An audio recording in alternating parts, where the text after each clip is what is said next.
What you're about to see has been called the most intelligent hunting strategy in the animal kingdom. Military strategists have studied this, Navy SEAL teams have analyzed this, because what these orcas are doing shouldn't be possible.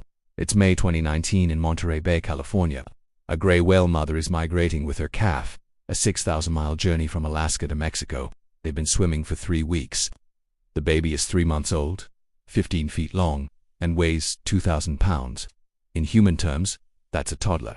And it's about to face the ocean's apex predators. The mother knows they're being followed. She's been glancing back every 30 seconds, because 200 yards behind them is a pod of orcas. Not just any orcas. Bigg's killer whales, also called transient orcas. They don't eat fish. They hunt marine mammals, whales, dolphins, seals, and they're the best at it. There are 12 of them. The mother gray whale weighs 40 tons. She could crush an orca with one tail slap. But the orcas aren't scared, because they have a plan. Marine biologist Dr. Eliza Schulman-Janiger has been studying this orca pod for 15 years. She's in a research boat 500 yards away, and she's about to witness something she's never seen before. She later described it like this: they moved like a military unit.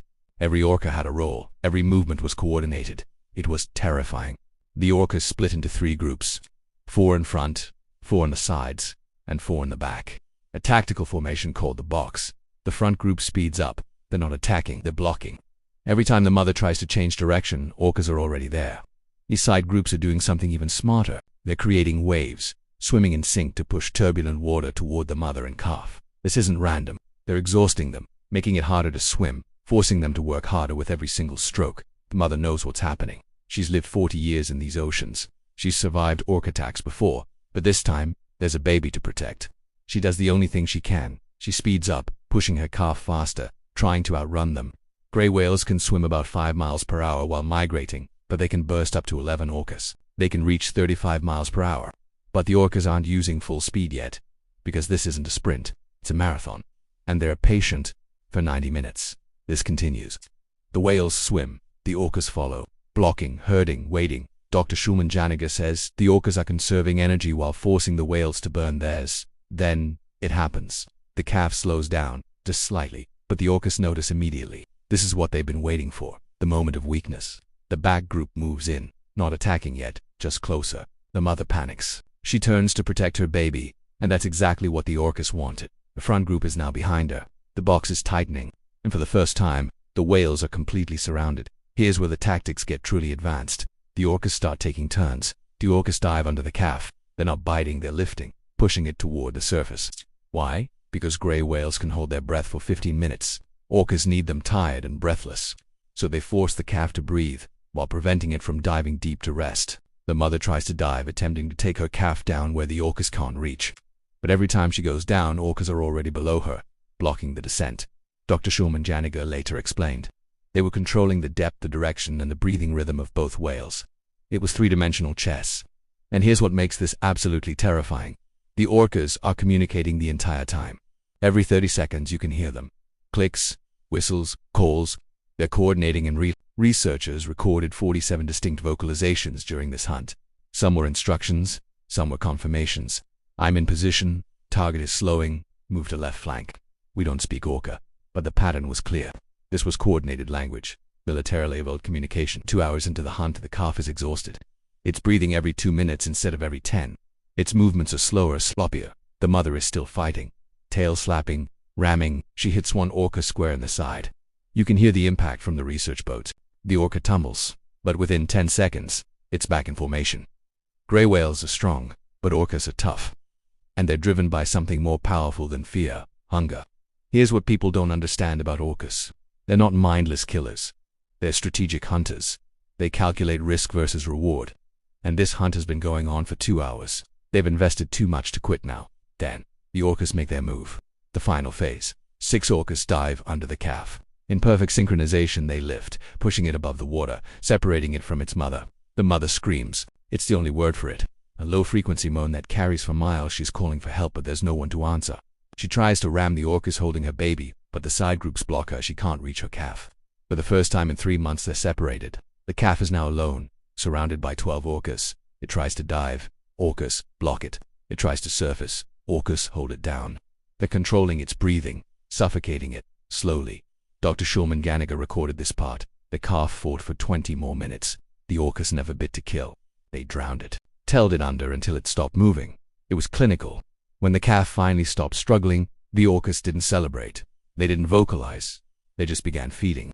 But here's what shocked researchers most. The orcas only ate the tongue and the nutrient-rich blubber from the jaw. That's it.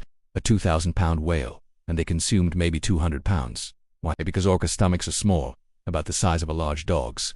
They can't eat an entire whale, so they take the most calorie-dense parts and leave the rest. The mother gray whale stayed with her dead calf for 6 hours. She circled it, lifted it with her rostrum, trying to make it breathe. Witnesses said it was the most heartbreaking thing they'd ever seen. The orcas left after feeding. They didn't bother the mother. The hunt was over. They had won. Now here's the question that haunts scientists. How do orcas learn these tactics? Because here's the thing, this exact hunt has been documented 23 times in the past 10 years. Same location, same formation, same techniques. Dr. Suleiman Janiga believes it's cultural transmission. Older orcas teach younger ones. They practice, they refine, they pass down strategies through generations, like military training. In 2022, researchers used drones to film an orca hunt from directly above. They discovered something incredible. The formations matched NATO naval tactics used to hunt submarines during the Cold War. Box formation, coordinated depth control, communication-based role assignment, exhaustion strategy. The orcas independently evolved the exact same tactics human militaries spent decades developing. Commander Rick Williams, a retired Navy strategist, reviewed the footage. He said, "If I didn't know these were whales, I'd think I was watching a trained special operations unit. But there's something even more disturbing. Orcas are getting better at this. In 2010, hunts lasted 6 to 8 hours. By 2020, the average hunt time dropped to 2 to 3 hours. They're optimizing, learning, evolving their strategies in real time. Some researchers believe orcas may be the second most intelligent species on Earth after humans. They have culture, language, strategic thinking, self-awareness, and generational knowledge transfer. Different orca populations hunt differently. Norwegian orcas use carousel feeding for herring. Antarctic orcas use wave washing for seals. Patagonian orcas intentionally beach themselves to catch sea lions. These aren't instincts. These are learned, taught, and culturally maintained hunting traditions. The mother gray whale eventually left her calf's body. She continued her migration alone. Researchers identified her by her unique markings and tracked her for the next 3 years. She never had another calf. Every year, big killer whales kill an estimated 18 to 25 gray whale calves during the migration season along the California coast. That's nearly 10% of all calves born. The orcas have figured out the exact timing, routes, and vulnerability window. Scientists now call this migration route the gauntlet. Gray whale mothers have a 90% chance of making it through with their calves, but that 10%, those calves face the most sophisticated hunters in the ocean. So why don't gray whales change their route? They can't. This migration path follows ancient food sources and breeding grounds. They're locked into it by millions of years of evolution, and the orcas know it. What we witnessed wasn't nature being cruel, it was nature being intelligent. Orcas don't kill for sport, they kill to survive. And they've developed the most advanced hunting strategies in the animal kingdom to do it. Dr. Suleiman Janiga has been studying these orcas for 15 years. She's watched them hunt dozens of times.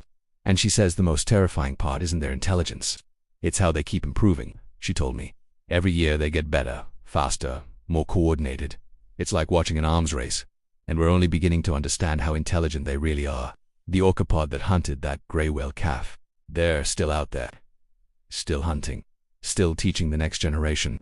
Still perfecting their tactics.